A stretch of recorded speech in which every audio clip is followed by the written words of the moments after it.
नमस्कार शेतकरी मित्रांनो पीएम किसान आणि नमो शेतकरी महा सन्मान निधी योजनेचे सर्व शेतकऱ्यांच्या खात्यावरती पैसे पाठवण्यात आलेले आहे। परंतु काही शेतकऱ्यांना पीएम किसान योजना आणि नमो शेतकरी महा सन्मान निधी योजनेचे पैसे मिळालेले नाही।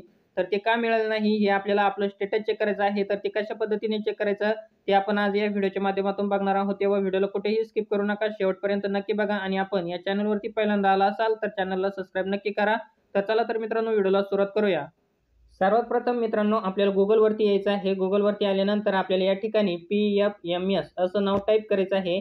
PFMS असं नाव टाईप केल्यानंतर आपल्यासमोर पहिलीच लिंक ओपन होईल pfms.nic.in। तर आपल्याला या लिंकवरती क्लिक करायचं आहे। या लिंकवरती क्लिक केल्यानंतर आपल्यासमोर पब्लिक फायनान्शियल मॅनेजमेंट सिस्टम नावाचा डॅशबोर्ड आपल्यासमोर या ठिकाणी ओपन होईल। तर या ठिकाणी बघा आपल्याला इथं 3 डॉटवरती क्लिक करायचं आहे। इथं 3 डॉटवरती क्लिक केल्यानंतर इथं आपल्याला खाली डेस्कटॉप साइट असा नावाचा ऑप्शनवरती एक चेकबॉक्स लावायचे आहे, जेणेकरून आपल्यासमोर असं पेज ओपन होईल या ठिकाणी। आणि त्यानंतर या ठिकाणी बघा आपल्याला PFMS डॅशबोर्ड या नावाच्या ऑप्शनमध्ये 3 नंबरचा एक ऑप्शन देण्यात आलेला आहे, ट्रॅक डीबीटी डिटेल्स। तर आपल्याला या नावावरती क्लिक करायचं आहे। आपलं स्टेटस हे चेक करण्यासाठी आपल्याला ट्रॅक डीबीटी डिटेल्स नावाच्या ऑप्शनवरती क्लिक करायचं आहे आणि त्यानंतर आपल्यासमोर नवीन पेज ओपन होईल। तर या ठिकाणी बघा इथं सर्वात प्रथम आपल्याला कॅटेगरी निवडायचा ऑप्शन आलेला आहे। तर या ठिकाणी आपल्याला आपली कॅटेगरी निवडायची आहे, म्हणजे आपल्याला पीएम किसान योजनेचा जर हप्ता चेक करायचा असेल तर आपल्याला इथं पीएम किसान योजनेच्या नावावरती क्लिक करायचं आहे। किंवा मित्रांनो आपल्याला जर नमो शेतकरी महा सन्मान निधी योजनेचे किती हप्ते मिळालेले आहे किंवा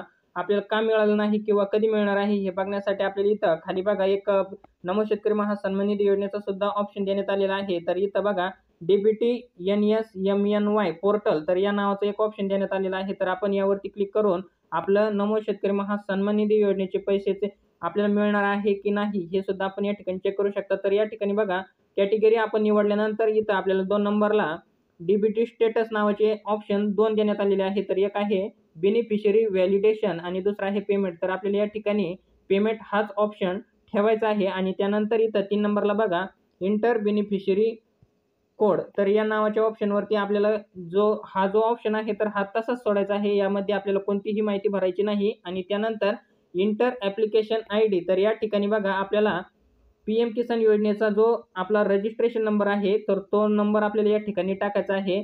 आपल्याला नमो शेतकरी महा सन्मान निधी योजनेचं स्टेटस हे चेक करण्यासाठी सुद्धा आपल्याला पीएम किसान योजनेचाच रजिस्ट्रेशन नंबर टाकायचा आहे आणि पीएम किसान योजनेचं स्टेटस हे चेक करण्यासाठी सुद्धा आपल्याला पीएम किसान योजनेचाच रजिस्ट्रेशन नंबर टाकायचा आहे आणि त्यानंतर इथं आपल्याला कॅप्चा भरायचा आहे। तर एकदा मी ही माहिती भरून घेतो मित्रांनो। ही माहिती भरल्यानंतर मित्रांनो इथं खाली आपल्याला बघा सर्च नावाचं एक ऑप्शन आहे। तर आपल्याला या नावावरती क्लिक करायचं आहे। या नावावरती क्लिक केल्यानंतर आपलं जे स्टेटस आहे तर हे आपल्यासमोर संपूर्ण ओपन होईल। तर आपण या ठिकाणी बघू शकता आपल्याला आतापर्यंत किती हप्ते मिळालेले आहे नमो शेतकरी महा सन्मान निधी योजनेचे किंवा आपले किती हप्ते पेंडिंग आहे, तर हे संपूर्ण माहिती आपण या ठिकाणी बघू शकता। मला नमो शेतकरी महा सन्मान निधी योजनेचा 1 हप्ता मिळालेला आहे आणि त्यानंतर जे माझे 2 हप्ते आहे दुसरा आणि तिसरा, तर हे माझे नमो शेतकरी महा सन्मान निधी योजनेचे पेंडिंग आहे। तर हे मला हप्ते लवकरच माझ्या खात्यावरती जमा केले जाणार आहे। तर हे आपण या पद्धतीने बघू शकता पेंडिंग ॲट PFMS। म्हणजे मित्रांनो आपल्याला नमो शेतकरी महा सन्मान निधी योजनेचे जे हप्ते आहेत तर हे आपल्या खात्यावर लवकरच जमा केले जाणार आहे। आणि याच पद्धतीने आपल्याला पीएम किसान योजनेचं सुद्धा स्टेटस चेक करायचं असेल तर याच पद्धतीने आपल्याला माहिती भरायची आहे आणि याच पद्धतीने आपल्याला आपलं स्टेटस चेक करायचं आहे। चला तर आपण पीएम किसान योजनेचं सुद्धा चेक करू। तर यासाठी मी इथं बॅक येतो। तर या ठिकाणी मागे यायचं आहे मित्रांनो आपल्याला।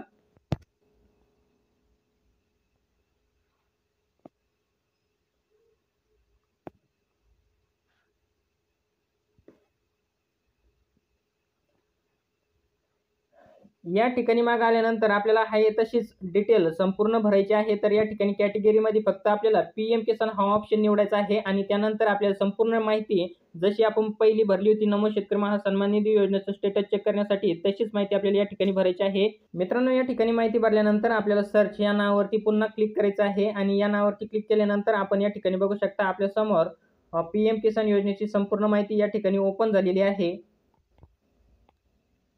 आपल्याला आतापर्यंत किती हप्ते मिळालेले आहे आपल्याला किंवा किती हप्ते आपले पेंडिंग आहे तर संपूर्ण माहिती या ठिकाणी ओपन झालेली आहे। तर इथं बघा 16 जो हप्ता आहे पीएम किसान योजनेचा तर तो या ठिकाणी बँक रिसीव्ह म्हणजे मित्रांनो या ठिकाणी 16 हप्ता पाठवण्यात आलेला आहे, परंतु माझ्या बँकेचा प्रॉब्लेम असल्यामुळे माझ्या बँक खात्यामध्ये तो जमा झालेला नाही। तर ते सुद्धा आपण स्टेटस या ठिकाणी बघू शकता। तर या ठिकाणी बघा credit status payment pending at bank म्हणजे माझा जो 16वा हप्ता आहे तर हा गव्हर्नमेंटकडून सोडण्यात आलेला आहे. म्हणजे मला जो पी-एम किसान योजनेचा 16वा हप्ता आहे तर हा पाठवण्यात आलेला आहे माझ्या खात्यावरती. परंतु माझ्या बँकेचा प्रॉब्लेम असल्यामुळं तो माझ्या बँक खात्यामध्ये जमा झालेला नाही. तर म्हणजे मित्रांनो आपल्या बँक खात्यामध्ये उद्यापर्यंत जमा होईल. तर मित्रांनो आपल्याला हा छोटासा व्हिडिओ आवडला असेल तर चॅनलला लाईक, शेअर, सबस्क्राईब नक्की करा. आपण असेच नवनवीन योजनांचे नवनवीन अपडेट घेऊन येत असतो. जय हिंद, जय महाराष्ट्र.